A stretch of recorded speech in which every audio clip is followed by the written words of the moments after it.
Hello guys, welcome back to Four Flamingos. ఈరోజు beetroot carrot juice చేస్తున్నాను, అది మీకు చూపిస్తున్నాను. దీనికోసం 1 మీడియం క్యారెట్ తీసుకోవాలి. ఇంకా బీట్రూట్ తురిమి ఫ్రీజ్ చేసుకున్నాను, ఫ్రీజర్లో పెట్టాను, అది వేసుకుంటున్నాను.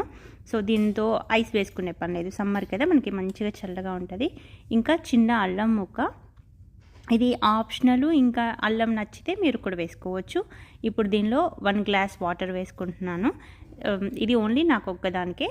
సో దీన్ని ఇప్పుడు మంచిగా బ్లెండ్ చేసుకోవచ్చు. మీకు జ్యూసర్ ఉంటే జ్యూసరు, లేకపోతే ఇట్లా బ్లెండ్ చేసుకొని ఇప్పుడు స్ట్రెయిన్ చేసుకోవడమే. మొత్తం మంచిగా పేస్ట్ లైక్ జ్యూస్ లాగా అయిన తర్వాత దీన్ని స్ట్రెయిన్ చేసుకోవాలి. అంతే, బీట్రూట్ క్యారెట్ జ్యూస్ రెడీ. ఈ పల్ప్ కూడా మీరు పారేయొద్దు, మీ ఇంట్లో గార్డెన్ ఉంటే మొక్కల్లో వేసుకోవచ్చు. నేనైతే అదే చేస్తాను.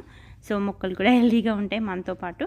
అంతే, ఇదే చాలా హెల్త్కి చాలా మంచిది. ఐరన్ డెఫిషియన్సీకి, ఇంకా హెల్త్ గ్రోత్కి, అన్నిటికీ, అన్ని ప్రాబ్లమ్స్కి ఫిక్స్ అనమాట.